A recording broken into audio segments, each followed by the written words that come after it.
Well, welcome to our webinar. It is 12 o'clock. As people start to sign on, I'm just going to give a preliminary introduction to 21 Acres and to our webinar today. We are so glad you could be here. For folks who are interested in naturopathic medicine and understanding how biodiversity plays a role in our healing, you're in the right place. We're here with Dr. Sarah Sue Myers, ND, who is joining us in Bellingham. My name is Rianne, and I am here at 21 Acres in Woodinville, Washington. So I would love to give a little rundown into what 21 Acres is, but before I do that, I just want to give a couple little tidbits of information for the webinar. Please feel free to comment any questions that you have as they come up through the event. And my role here will be siphoning your questions to Sarah Sue if Sarah Sue doesn't already see them. So without further ado, we'll get into what 21 Acres is. 21 Acres is a living laboratory which serves to educate our communities around climate change, climate action, sustainable building, and how to promote and involve yourself in, the healing of society and the integration of sustainable practices back into our lives. We do this by advocating and promoting agroecology, regenerative farming, sustainable land stewardship, restoration, and adopting sustainable living and building practices. And Sarah Sue is an incredible naturopathic doctor who has a practice called Journey Home Healing. I'm going to link some information in our chat and in our YouTube area so you can follow that link and consult with Sarah Sue about your health. I'd also like to give a land acknowledgement to where we're situated. 21 Acres is situated in Woodinville, Washington, and we are on the ancestral lands of Indigenous nations, including the Stillaguamish tribe, as well as the Duwamish and Coast Salish people. And Dr. Sarah Sue is in Bellingham today, which is originally home to the Lummi Nation, among other tribes. If you'd like to learn about other tribes in the land that we are situated on, I really encourage you to check out nativeland.ca. It's an integrative map that shows you the history of tribes in your area, and it's really awesome. And we want to acknowledge these nations, past and present, as the original stewards of this land. And we want to honor both the land itself and the people past and present who continue to steward 80% of the world's biodiversity, if not more. And yeah, we just want you to consider that as we work with Earth Medicine today. Without further ado, I'm going to hand it off to Sarah Sue so we can talk about the medicine. Thank you for that introduction, Rianne. And yeah, today with the two species that we're going to cover, or families, willow and mushrooms. These are old and ancient plants, and I really just want to honor the first peoples, the indigenous peoples, that they were stewarding and utilizing this medicine for ages and centuries. And I teach about this humbly with that in mind and heart. And again, I am Dr. Sarah Sue. Last name is Myers. I go by Sarah Sue, first and middle name. Owner and naturopathic doctor of Journey Home Healing. I am currently up in Bellingham, Washington, though I do have a satellite office in the Edmonds, Washington area, and offer not only in-person in-office visits, but also offer naturopathic as well as just health consulting and coaching and counseling for those abroad who potentially maybe don't have access to healthcare that kind of takes the whole being into perspective and has a greater breadth of knowledge beyond pharmaceuticals. One thing I really aspire to with the people I serve, patients and clients, is really advocating agency and patient advocacy, that we all are in charge and advocates of our own health and bodies. And I am here to just be a guide on the journey and really honor that role. So if any of this resonates with you, please check out my website. You are welcome to send a message through the contact me page The phone number is also available on there, so feel free to give me a phone call or even shoot me a text message. I manage everything coming in. This is a one-woman show as of right now.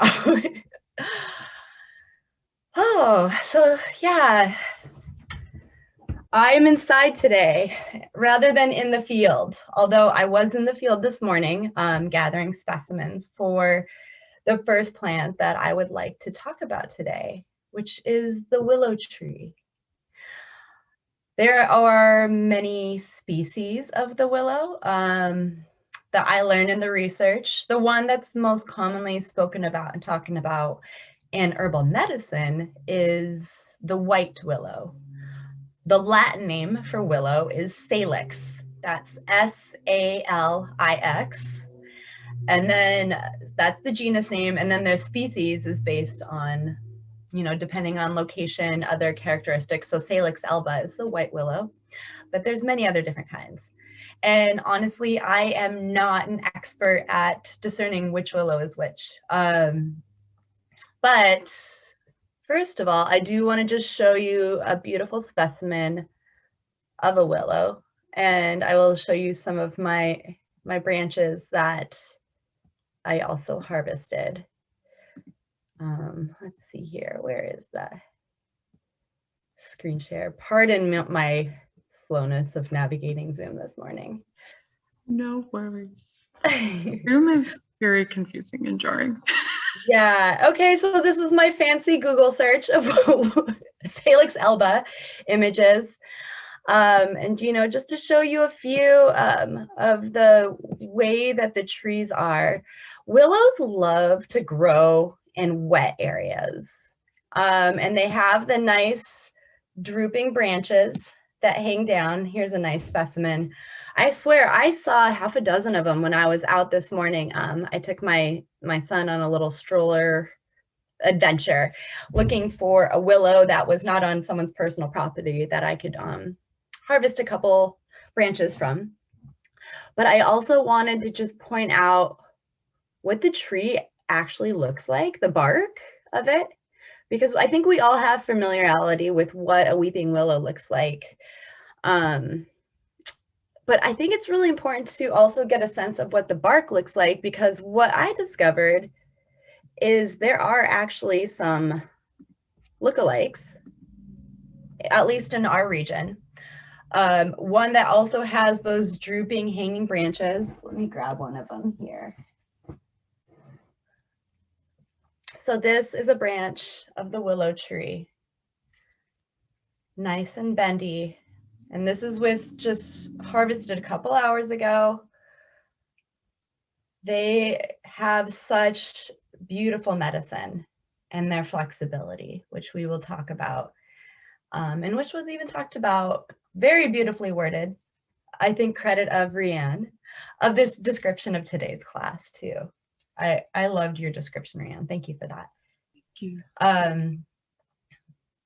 Not only is willow great medicine that we will talk about, but it's a great material for art, making art and materials, which historically it has been used for as well, such as basket weaving, simply just removing the leaves and then working with it. And it dries quite nicely. If you do end up wanting to do any work with it, it's typically nice to work with it when it's still a bit moist, and then letting it dry. It'll get, once it loses the water content in the branch, it gets a little bit more brittle. One example I wanted to show you guys with that is, I've been doing these for a while, and they're just made with willow branches that I found. I think there was a big storm that came through a couple of years ago, and I got a bunch of them and made a lot of these, and scaffolding for a wreath. I've made mini ones too for different arts and crafts and ceremonies and such. But they stay pretty sturdy. I mean, this was at least 2 to 3 years ago and still holding strong. Not a lot of branches that have broken or cracked or fractured. So it's really a testament to their flexibility. And it looks like we have some comments coming in already. If you want to share any of those that you're seeing, Rianne. Yeah, so let me take a look. we've got some folks excited to be back, and Allison, so glad you're here, Allison. Allison makes wreaths with them over in the UK. I just wanted to share how special it is, you know, when storms can blow through, and just how everything is so perfectly aligned. Like the storm will blow through, the leaves will fall back, the branches will fall off, and then maybe, you know, that's when it's time to or one of the opportune times to make structures and weave and make, you know, baskets that can help you forage other things through the winter and the harsh months when you really want like some structural some structure and some foundation. But yeah, it's just special to think about the processes. Yeah. And also, I was really thrilled that we got them, or that they're still out with, the leaves are still pretty green, you guys, like if you're able to see this color quality, but as you go up in the branch, they are starting to turn yellow, which is typically the color that they turn this time of year before the leaves fall off for the winter time. Another identifying characteristic was the yellow leaves. And also the leaf is a lancet shape. As you can see here, there are many serrated edges on the end, so it's not entirely smooth. There is a little bit of an edge, but there's a primary vein that goes up the top.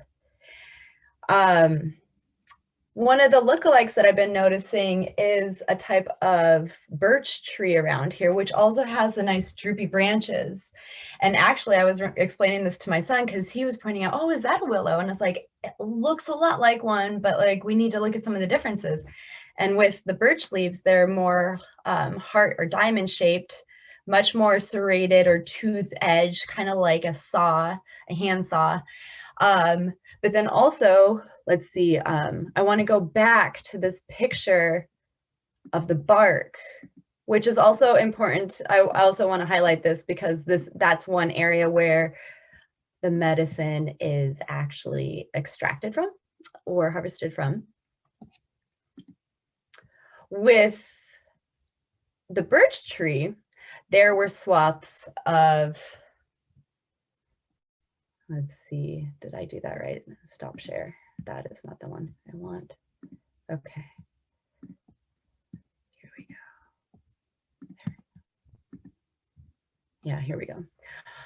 Birch tree happens to have like these white patches, kind of like paper birch that you see, the traditional paper birch. Here's an example of that whiteness of a paper birch here, actually. If you can see the screen on the side, maybe not. Yeah. I can show it again when I stop. But with the willow tree, it's very deep furrows in the tree, and it almost has like a raw cork-like look to it, kind of like a natural cork tree, except not as like soft and spongy and buoyant as the physical feel of cork is.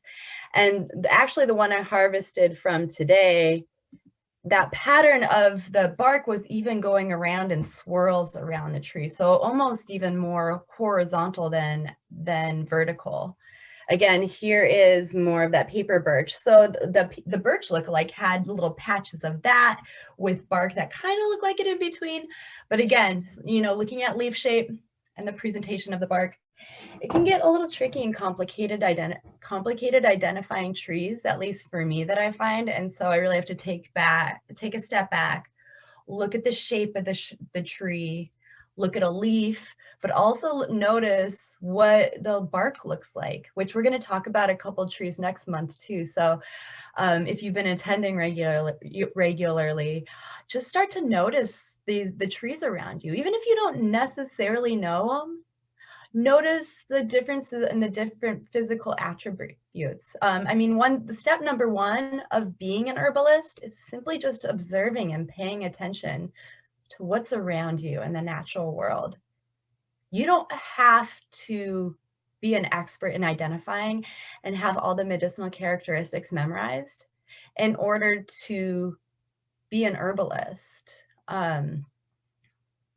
This is something that's so important. Like, We want to strive to perfection sometimes, and we get these like rigid thoughts about like how it should be, and we put so much pressure on ourselves to be a certain way or do a certain thing, that we kind of like miss out on the opportunity of just like stepping in and having a meaningful experience that we can own, which is so much of the medicine of the willow tree. It's all about that flexibility, but yet a strength. It's very interesting to kind of think about, like, when I think of like a really hard wood that's really rigid, yeah, it's strong, but if it's like too strong and hard, it has increased susceptibility of cracking or fracturing, very much like a bone in our body. Strong bones, sometimes if they're too strong and rigid, are much more likely to fracture. We actually want a little bit of suppleness. We want a little bit of flexibility with that strength. And Willow is just such a great teacher of that. She teaches us that to be strong, we don't have to be rigid. Sometimes to be strong is to be flexible. And this even shows up in the flower essence of willow, which is a type of herbal preparation that it extracts more of the energetic properties of the plant. A couple brands that, examples of brands of flower essences I can give you is Tree Frog Farm, which is the local one up here on Lummi Island. There's the Flower Essence brand, or FES, and then also Box, or Dr. Box. An example of one of the companies is the Rescue Remedy, which is really good for shock and trauma, but they have single plants that provide these sort of like energetic support and themes that we may need and need to draw upon in life. I love using flower essences, not only for those I serve, such as patients and clients, but even for myself. Is sometimes the first medicine I draw to before actually diving into like a capsule or a tincture of medicine. And again, with the willow flower essence, it helps to address rigidity in thinking, as well as in muscles and joints. You know, a joint that's too rigid will have symptoms and pain. We want movement, we want flexibility. Willow helps people to let go, to accept, to forgive, and to adapt. And it also addresses feelings of resentment or victimization and supports our more feminine side, as we all, regardless of sex, hold and embody both the masculine and the feminine. So, any questions yet? Yes. Oh, that was just so beautifully said about the power that comes from being flexible and kind of like just the behind the scenes, but also very strong qualities of things that can mold around objects are just as essential as the object, the permanence itself. And so we do have questions. When is a good time to harvest the leaves for weaving? And is there medicine inside of the branches and leaves, or is it more the flower and the bark? Okay, so traditionally, the bark has been mostly used, but I want to show you guys something that I came across yesterday that I found super fascinating, which is the timeline. It's white willow bark. So a bark is, again, the primary medicine. When would you want to harvest the bark? I always think about Robin Wall Kimmerer's book, Braiding Sweetgrass. There is this amazing chapter in there called The Honorable Harvest, where she speaks about the first peoples, the indigenous peoples, a way of harvesting in a respectful and honorable way. I highly recommend, if any of you are interested in doing your own wildcrafting, that chapter is like that whole book is like a prerequisite to really get a sense of how to lovingly and respectfully harvest these plants. So springtime with a tree, with any plant, all the energies pushing up into the buds, the leaves. So if you're looking to harvest the leaves, which can be used as the medicine as well, it's not as potent as the bark, but it certainly has some of the medicine. Springtime is the time to do it because that's when all the energy is going out to that. Right now, what we're in is fall, where the leaves are dying off. They've been around for spring, summer, and fall. Probably not the best time to harvest the leaves. This is actually a good time, in my opinion, the fall and winter, to do the harvesting of the branches. And I could be wrong. I will own that this is my opinion about this.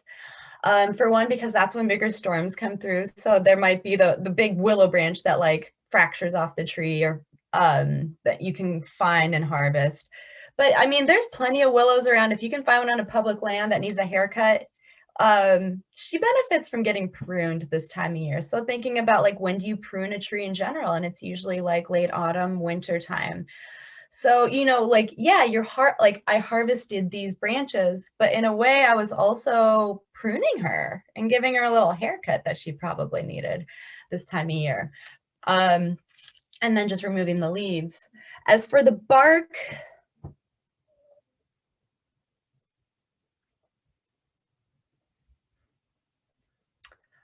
I don't know. I've honestly never harvested the bark of willow. I think if I did, it would probably just be from a fallen branch. And if there's like an area, an opportunity that's already cracked, you really don't need a whole lot when you're harvesting as well.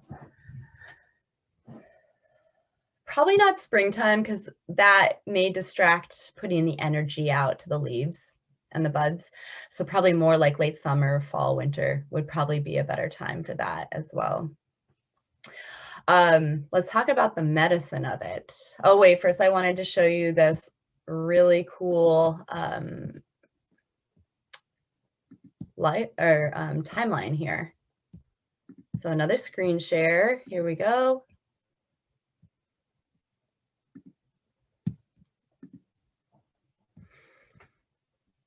So I'll show you the name of this article first. The Medicinal Potential of Willow, a Chemical Perspective of Aspirin Discovery, because aspirin only exists because willow exists. Aspirin is an acetylsalicylic acid that is only one plant constituent of willow itself that was extracted and then put into our pharmacy in the pharmaceutical realm of things. But then moving down here, we have this chronological investigation of willow tree that led to the development of aspirin. We're starting at 4000 BC for some of the first documented use of willow here. Use the extract of willow leaves for painful musculoskeletal joint pain conditions, as well as an antipyretic. Another way to phrase that is a fever reducing medicine. And then here we have 3500 BC. So again, willow leaves were initially the part of the tree that was used. Various elements, including fever reduction. And then like the Egyptians in 1300 BC started again using willow leaves for joint pain and for the relief of pain and inflammation associated with wounds, as well as the fever reduction piece. The Babylonians, treatment for fever, pain, and inflammation. You guys are kind of getting a sense of what the willow medicine is as we move through this. Chinese healers in 500 BC, remedy for various illnesses, because it does help. You know, willow is all about reducing pain, reducing inflammation, and helping reduce fever. And so there's a myriad of conditions that may have one of those three characteristics. And so here we go, reducing inflammation, helping relieve pain in childbirth and for fevers. Finally, in 1828 here, they extracted and purified the salicylin, which is that constituent from the willow bark, that first step in creating aspirin. And so on and so forth here. I'm going to just stop the share and come back. So as you can see, aspirin has been in use for centuries and centuries and centuries. And again, it's helpful for reducing pain, reducing inflammation, reducing fever. Another thing it can do is it has a lot of tannins in the plant. So another constituent besides the salicylic acid or the salicin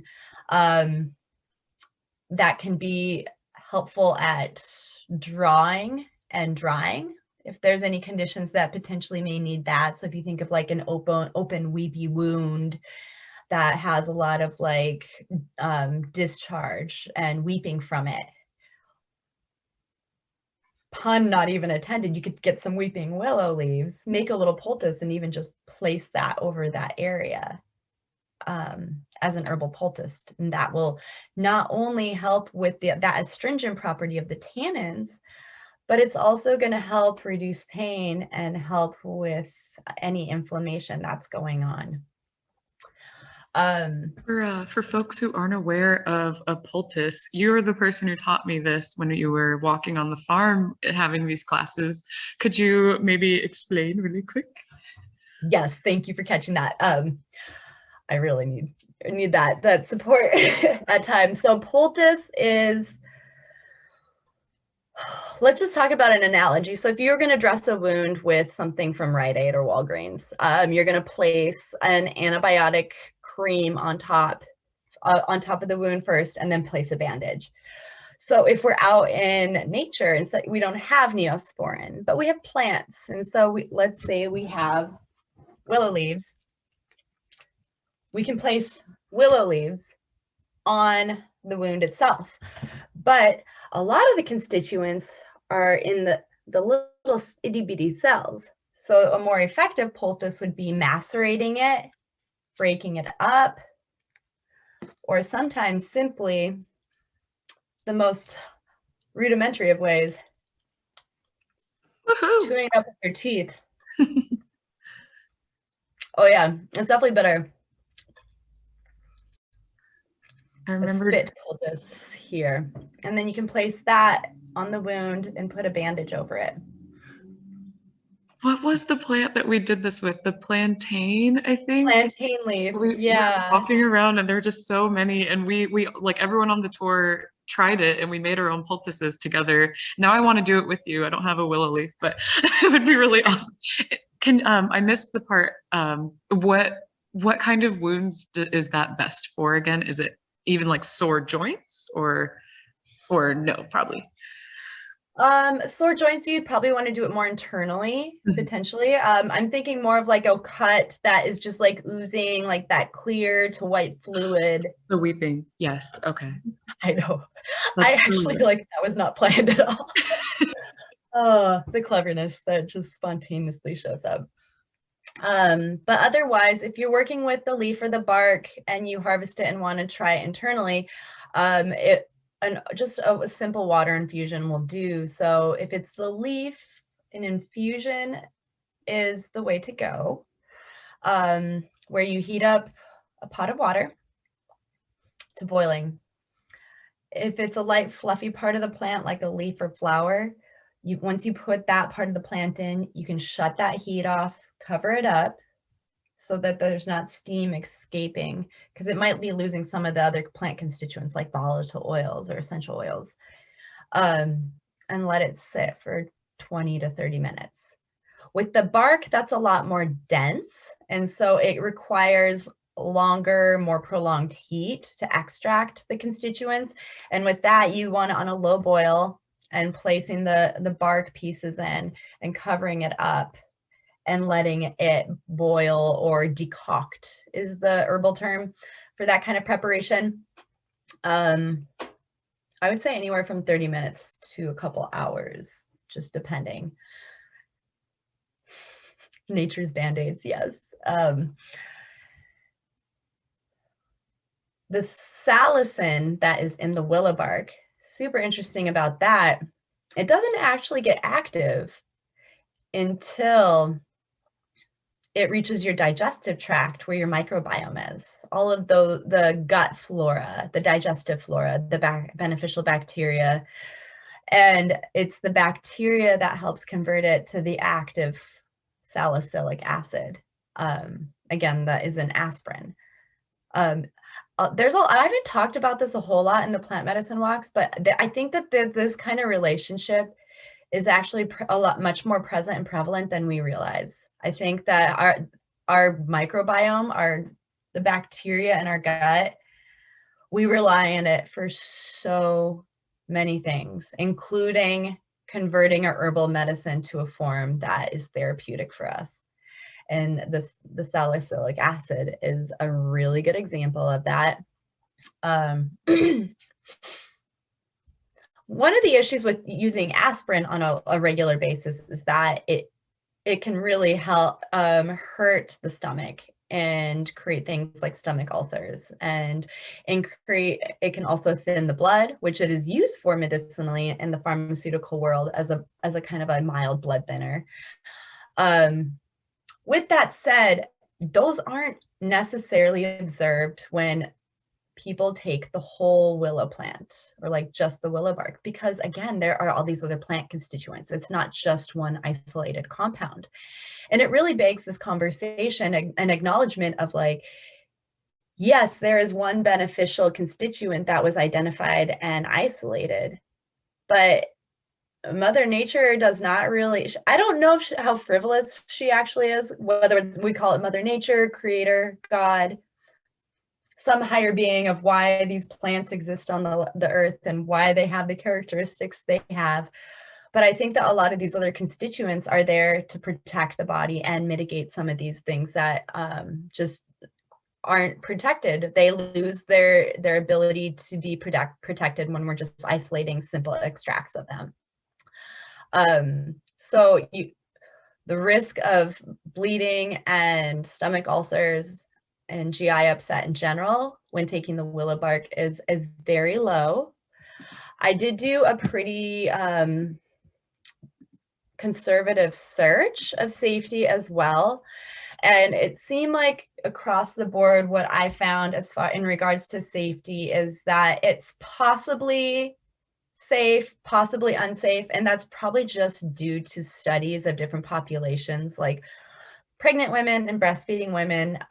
We don't create studies to test if things are safe or not, because it's just simply not ethical unless we like accidentally find out later on or in retrospect. I will say it, like, starting any new herbal medicine, it's important to talk to a health professional who is trained in the herbal medicine of which you are seeking to use, as well as the conventional medicine, essentially to look for if you are at risk with any underlying health conditions. If you have pharmaceutical medications that might contraindicate each other, it may lower the efficacy of a medication. It may increase the efficacy of the medication, which may lead to side effects. It's always important to talk to someone like that.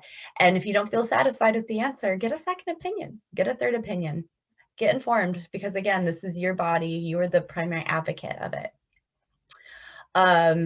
I would be cautious if someone is taking any anticoagulants or antiplatelet, anti-clotting drugs, or if you are already taking aspirin and you start taking willow bark, may not be necessary and may increase risk of some of the side effects.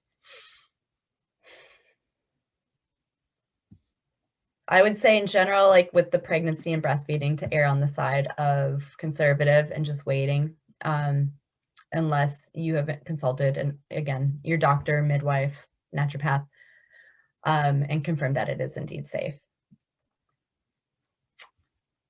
Any questions?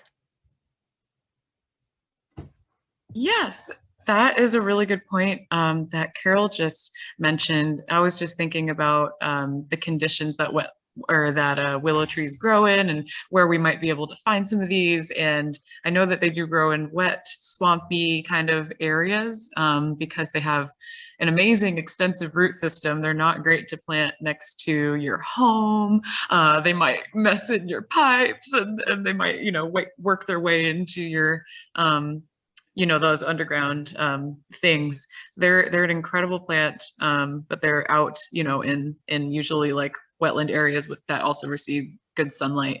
Carol on the chat mentioned, I imagine that many willows because many willows grow close to waterways, it would be critical to be certain that the water hasn't been polluted.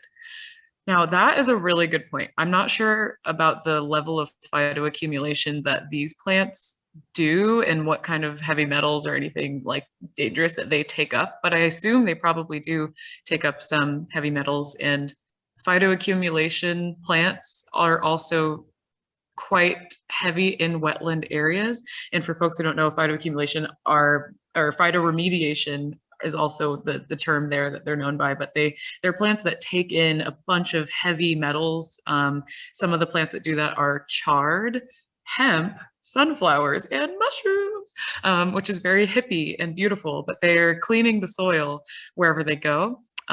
For people who have degraded soils, you should not eat the chard if it's like super heavy metal, but I'm not sure what that means for willow. Do you have any insight for that? No, I don't, but I think that is such a good point that's brought up. And so it's just going to be a sense of discernment. Does this feel right? Like, how polluted is that water that it's nearby? And, they love the wetlands. But I do see them they seem like a pretty moderately used ornamental as well. That seems to show up. I mean, plus those seeds are nice and fluffy, so I'm sure there's plenty of volunteers that just kind of show up if there's some in the neighborhood as well. Yeah. I don't think I have anything to add. I think that was well covered, Rhian. Oh, thank you. There's something also just great about wetlands is that they are constantly purifying their environment. So it's kind of nice to consider, unless you know that the area you want to source your willows in is like a Superfund site or something equivalent in other parts of the world, which is dangerous and toxic. Do consider that. Be safe when you're foraging, but wetlands are very beautiful, pristine, and super cleaning areas that are also doing a lot of carbon sequestration, and they're cool places to be. I want to get out there and take a look at the willows before the leaves go. And one other thing, I did look up just quickly, it said that springtime is also good for the bark. So spring is like the greatest time for the medicine. It sounds like the medicine, but the structural piece and everything else about harvesting the branches is now. Okay. Yeah, that sounds great. I totally believe that. One other thing I wanted to just share in regards to safety with willow as well is if allergy. So if you have an allergic reaction to aspirin, that might also be the case with the willow as well. Let's see here. And in general, just any sensitivity to the salicylates, which there are other plants that do contain them. Another one that contains the salicylic acid are the aspens. So they also hold it too, but not as potent and as strong as the willow tree does. And let's see, is there any other interesting things here that I need to share? And I did find this interesting article that the willow bark extract is associated with downregulating specific inflammatory mediators, so specific immune cells or cells within the immune system, including tumor necrosis factor, which is very interesting because the next plant category we are talking about, or actually we're jumping to an entirely we're not even in the plant family at this point. We're going to go on over to fungi world now. But a lot of mushrooms also have downregulate tumor necrosis factor as well, which helps to protect against, you know, different chronic immune issues, including cancer. I just found it super interesting that it was specifically studied in both of these species, living plant, these beings of our world. Mushrooms. Okay. We have 20 minutes. I'm only going to be skimming the surface of mushrooms. I'm not even talking about a specific mushroom today. I kind of just want to give you guys an introduction to just get your toes wet. So let me start with the fact that there is an entire, so we left the plant kingdom and we are now in fungi kingdom. And mushrooms are actually a very small part of that. The fungi is even larger and more vast than even that. And a big part of the fungi that we see growing outside when we go on walks in nature, we only see a very small portion of it because most of it is under the ground. And all these networks and all these little like white stringy things, like if you dig up the dirt and see them, like they're just like these little white stringy loose things, almost as thin as like a spider web. Those are called mycelium. And they are the primary network of a lot of the fungi that we see growing and that we're aware of on the surface of the earth. And the mycelium are incredibly, exquisitely intelligent beings, I guess I would say. They communicate with each other. They help other plants communicate with each other. There's so much information for it. I will give you guys some resources to continue on your fungi journey if you are interested in learning more. A great place to start, honestly, is just like jumping on Netflix and watching Fantastic Fungi. It's a great documentary. It's just beautiful, family friendly, and it can give you a good baseline of kind of like the world of fungi. With the mushrooms, they are actually the fruiting bodies of the mycelium. And they are what pops up in order to release the seed. But in the case of mushrooms, they're called spores. And these spores can sometimes be like the poof balls that we accidentally step on that just go poof and spread everywhere. Those are spores. Spores are sometimes used in the plant identification or the identification of a fungi. It's fall time, so there's a lot of them out. Mushrooms love to show up when the rains return. They also show up a lot in the springtime as well. Springtime is a great time if you are interested in mushroom foraging, of wildcrafting foraging for morel mushrooms. Morel mushrooms like to come up in the springtime. There are lookalikes of morels, but if you learn about how to identify both the lookalikes and the morels, you find that there's actually some like pretty clear different characteristics. You know, very similar to like the trees. Even if you don't know what those species are, just simply like starting to observe like the mushrooms, like, oh, this one has like, when I look at the underside of the cap, it's got like all those lines and those are called gills. But like this one, that when I look underneath the cap, it's like a bunch of these like little like stalactites all around it, which are an entirely different characteristic that is common in mushrooms like the hedgehog mushrooms. My favorite book, if you are interested in learning and getting familiar with the fruiting bodies of the mushrooms in your area, is this one, All That the Rain Promises and More, by David Aurora. There's a gentleman, he was on his way to his symphony performance holding his trumpet, and he found this like awesome harvest of chanterelle mushrooms that he had to stop and pick before he went and played music. But in here, it just goes through all the different mushrooms, and there's some pretty fun pictures. and it gives key features and how to identify them. So for example, with the spores, you can take the cap, put on a white piece of paper, wait 24 hours and see what that spore print is to help with identifying what kind of mushroom it might be. Is the stem hollow or is it thick? Many different things. Mushrooms, I think, have had a pretty negative reputation for a long time because there are a select few that are lethal. But you know, it's the same as in the plant world. I mean, I remember, you know, I've talked to a lot of people and growing up myself fearing like berries, like don't eat those berries, they'll make you sick. And knowing what I know now, there's actually very few berries that can really get you sick. And most of them that I probably thought were poisonous are actually some of my favorite medicines now. It's just, you know, it comes back to just like getting acquainted and letting, getting rid of the ignorance piece. Another, if you're more interested beyond the field book, which is also great because it's so small and the pages are pretty durable and waterproof. So it's just nice to like stick right in the backpack. Here's another one, Mushrooms Demystified by David Aurora.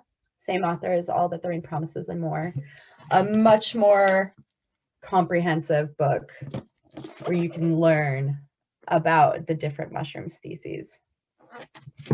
And then one more, and then we'll kind of jump more into like the medicinal aspects of some of the mushrooms is, and Rianne has one to share too, Growing Gourmet and Medicinal Mushrooms. And this one is by Paul Stamets.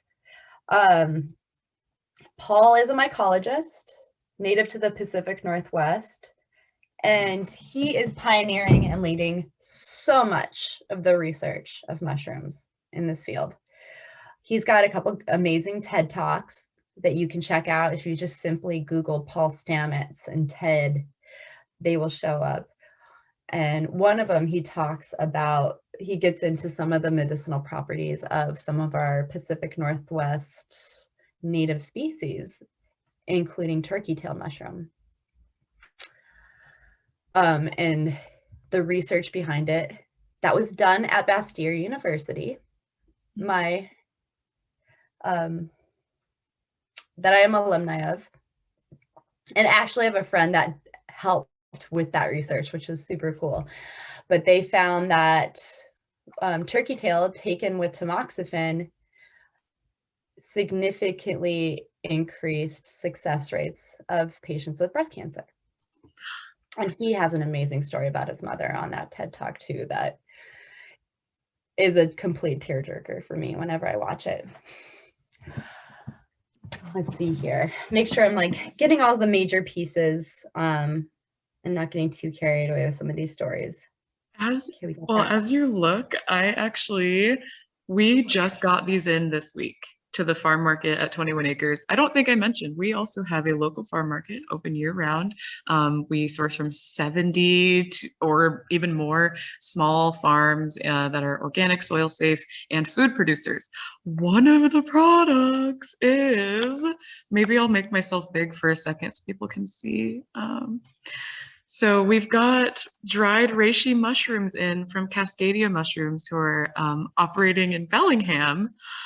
And they're just this wonderful bag of dried reishi mushrooms, which are turkey tail mushrooms that Sarah Sue was just talking about, the anti-cancerous incredible effects of these. And yes, perfect segue for you to get into the medicine, but I just wanted to share that we have them as of this week. And I was like, Brooke, our farm manager, I was like, did you know we're doing the mushroom class this week? So that it's amazing.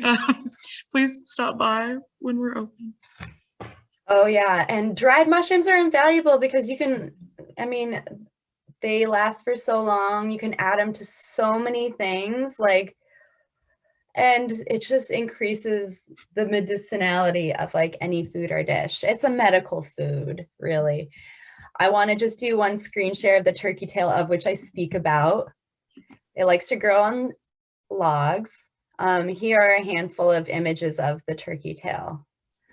It's a much more woody one. This is not one you'd want to like harvest and cook up and try to eat. Good luck trying to chew it. But it is kind of velvety It's got these like that agate layer, or it reminds me a lot of like what an agate stone looks like, the different layers and colors that are on it. And again, they like to grow on dead and down logs often. If you're finding something that's not on a log, it may not be a turkey tail. That's also another consideration when you're learning to identify mushrooms. I do recommend when beginning the foraging to have a buddy that has had more experience with the identifying as a guide, and someone to help confirm identification before you choose to ingest anything. Treat them with respect, just like any other plant. Medicinal mushrooms. So we have reishi that we just mentioned. We have the turkey tail. There are maitake, shiitake, cordyceps, lion's mane, chaga, agarikon. These are some examples of medicinal mushrooms. And they're all packed into a category where they are, a lot of them have these medical properties of being an immune modulator. And what that means is it modulates the immune system. So it's not stimulating it like an elderberry would to stimulate an immune response like we talked about last month. But with modulators, they come in and they kind of will help, like if there is the immune system's really low and weakened, it'll help support or stimulate that immune system response.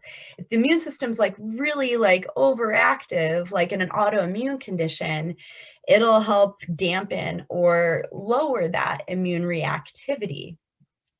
Because it does that, another explanation that's very similar is an adaptogen in herbal medicine. Some examples of adaptogens that kind of help with just overall stress response include, let's see what, ginseng, holy basil, we've talked about her as an adaptogen. There's devil's club root, which is another native in this area that can be an adaptogen. Mushrooms are an adaptogen of the immune system.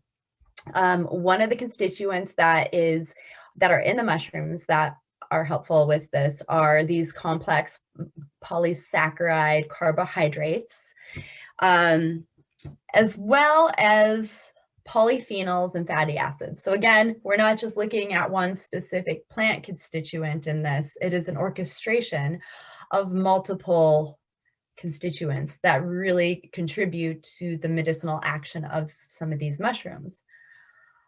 I will say too, I've been hanging out and working a little bit more with reishi mushroom than in the last year.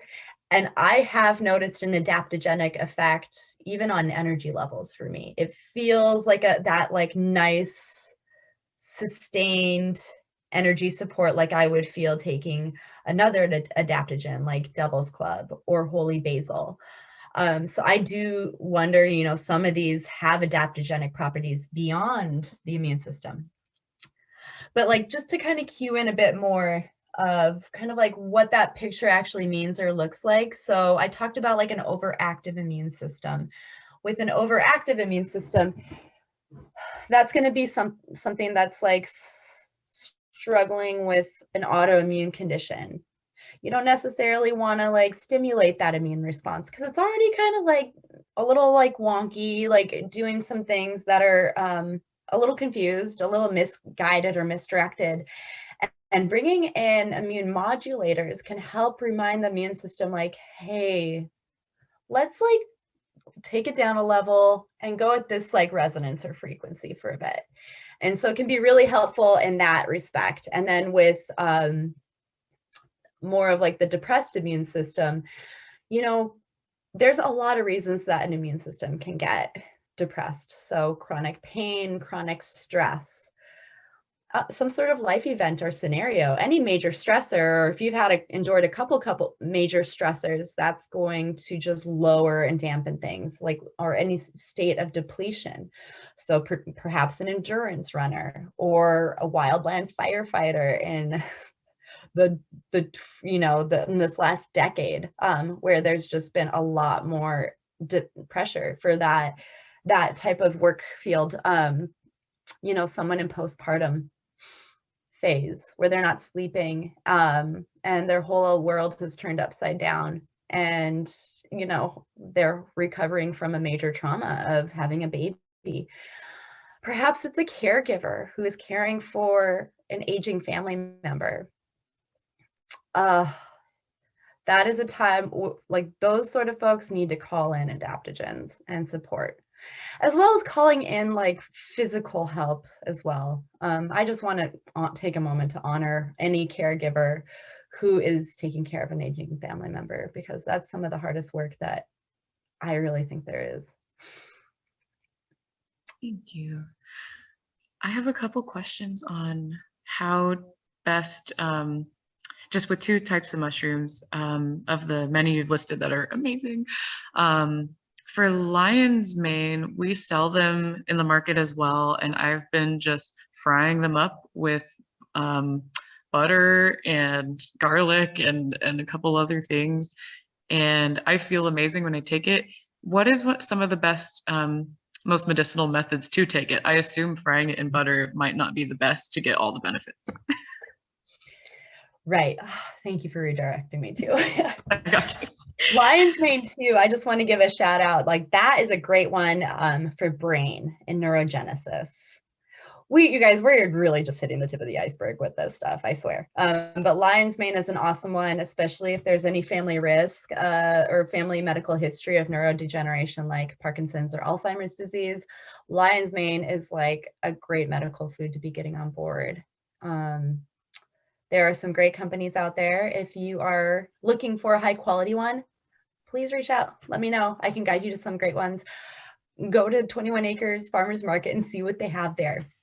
I've been speaking about some of these characteristics, immune modulating, and adaptogen.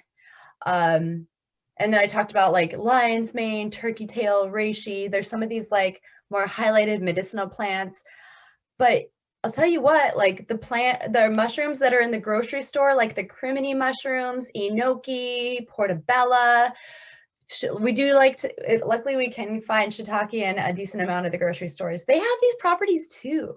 Most of the edible mushrooms have these properties. This is not like specific to just one mushroom. It goes for most of the edible fruiting bodies of the mushroom kingdom. Is just eating them enough, or is it better to take as a tea or tincture? Right. So with eating them, I will say a rule of thumb for if you want to really like be responsible, keep yourself safe, is I don't recommend eating mushrooms raw. Cooking them for a moderate to longer amount of time is a good way to extract all that medicine. As well as just make sure that because there are some mushrooms that are edible as long as they're cooked. If you eat them raw, there's a constituent that has not been denatured by heat that might give you an upset tummy. Food is a great way to do it if you can get it in regularly. But there are the mushroom industry is getting huge in the health and wellness field. So there's capsules. Paul Stamets actually has a brand of formulated mushroom blends. I'm going to look that up and share. Fungi Perfecti is the name of it, I believe. I get it confused with the documentary that's out right now, Fantastic Fungi. He's got some great ones. They grow their own, but there's a lot of other companies out there. I mean, there's like mushroom powders you can buy to add to things. So if you aren't able to keep fresh mushrooms on the shelf, you can always get a powder or like the dried forms and have them and add to soups and stuff. And just, regular intake of them, like 1 to 3 times a week might be enough.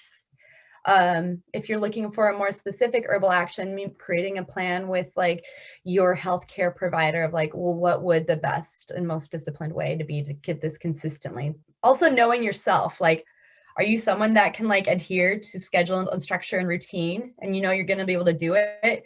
Or are you someone that's gets stoked about it for a week and then it'll fall off the radar for 2 months? And you need some help with like reminder, accountability, creating a treatment plan and like just a regimen of like food and diet and medical food intake. It takes knowing yourself and being honest with yourself of like, what do I need? What are my intentions? And how am I going to follow through with this? And what is that plan in between like the intentions and the follow through? That's where a lot of the crafting and creativity can come into place. And it's nice to have someone as a guide to do some of that work with. Yeah. We're nearing the end of our I hour, know. but since we started a little late, I'm hoping we could stay for an extra like 5 minutes or so. Oh yeah, I have more. But do we have any questions first? Yeah. That are coming up? We do have one from Erica. How would we make tea from mushrooms? And since I know that you're local-ish, I do want to share this, the reishi mushrooms I have, they have a little instruction on the back just to prepare a tea for a large pot of tea, 2 quarts, approximately 1/4 of the package. Break the reishi into small pieces and add fresh filtered water into a stainless steel or heat-proof glass pot. Turn the heat on high until it begins to boil, and then cover and simmer for 30 minutes to an hour. The longer you simmer, the stronger the tea will be. We need to hang out, and I'm just gonna like bring this, and we can drink some mushroom tea together, Erica. But that's one instruction, and I do want to share that I'm going to be following up with event resources through Eventbrite. So I'm going to include some recipes about some of these tea and willow bark recipes for people to follow, and some other resources as well, like these great documentaries. But Sarah Sue, the expert, what do you recommend for making tea? Yeah, so those immune modulating polysaccharides, polyphenols are water soluble. So they are easily extracted in water. So you can just make a tea. You can eat it, you can make a tea. There are powdered capsules. I think the powdered capsules are nice for people who just don't have the bandwidth to make tea, or like aren't, cooking on a regular basis with them just feels a little like impossible. There's even tinctures that are used. I haven't had a lot of experience using the tinctures, though I know they are there and available as well. And are for the tea, are they usually best when dried, or could you even steep a fresh one, or is that? Mm-hmm. Yeah, I mean, and you could just even experiment with like getting some shiitake mushrooms from the store and giving that a whirl. I mean, they have great medicine. I mean, they're a lot more tasty sauteed with butter, I will say that, or olive oil. But yeah, and maybe even just doing like a combination of that and like some other herbs that you like to add, just add to that flavor, because you get that umami taste with the mushroom world. We have these different flavors: sweet, salty, bitter, spicy. But then like this 5th flavor that doesn't always get talked about as much is this umami taste that mushrooms carry. That is this like full-bodied, just kind of like orchestrates and like holds all the other flavors together. There's this other great show that talks about flavors and mushrooms on more of a kid's level, called Waffles and Mochi, that I recently discovered on Netflix as well. And they talk about the flavors as well. It's a great show to get kids introduced and excited and passionate about food. It's produced by Michelle and Barack Obama, and they just have like the most amazing guest stars on it. And they make it a lot of storytelling and informative, but also really fun and exciting about foods, because they are a medicine too. One other thing I really want to make sure that I cover too. So some of these, not all the mushrooms, but one example would be agarikon, which is an old growth mushroom. It's very rare. It's typically found in more old growth forests. It has a very potent antiviral property to it too. there are other medicinal mushrooms as well that have it. And some of the research that Paul Stamets, who again wrote this book, I think this is backwards, guys, I'm sorry, Paul Stamets. He found that this antiviral property is not only active in human beings, but also in bees. And he is an incredible earth steward. And what he was, I think his research was based on like that, like a lot of the flying insects and at large were dying off. We lost the biodiversity of a lot of these flying insects in the last couple centuries, including bees. And they found that when given different types of mushrooms and because one of the reasons that some of the bees have been dying off, because it's many reasons, but is a virus that will infect the hive and the whole hive dies off. But when they were able to have access to a dose of antiviral mushroom properties, they killed the virus and the bees are able to survive. So not only are mushrooms beneficial for us humans, but they have a huge role in the whole web of life, in the whole circle of life. And we are just beginning to, I think, really be enlightened by the research that's coming out.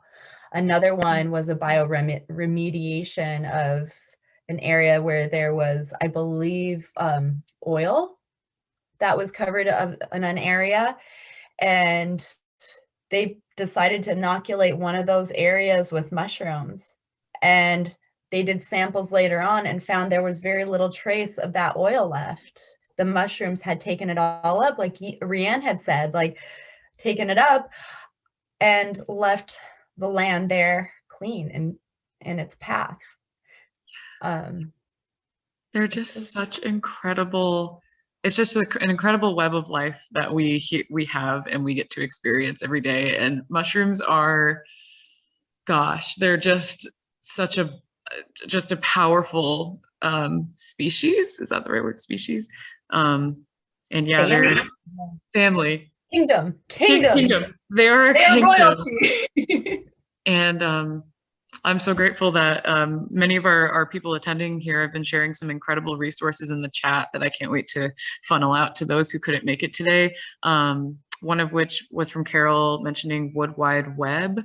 That is, I've never heard that phrase before, but it's essentially, speaking to the entire system and connection that fungus plays in the biodiversity sphere, how it connects to everything and makes sure that the health of the trees is, the trees can take up nutrients and are improving their health and just so much more that, yeah, we could probably have a 3-hour talk about like the magic and medicine of mushrooms.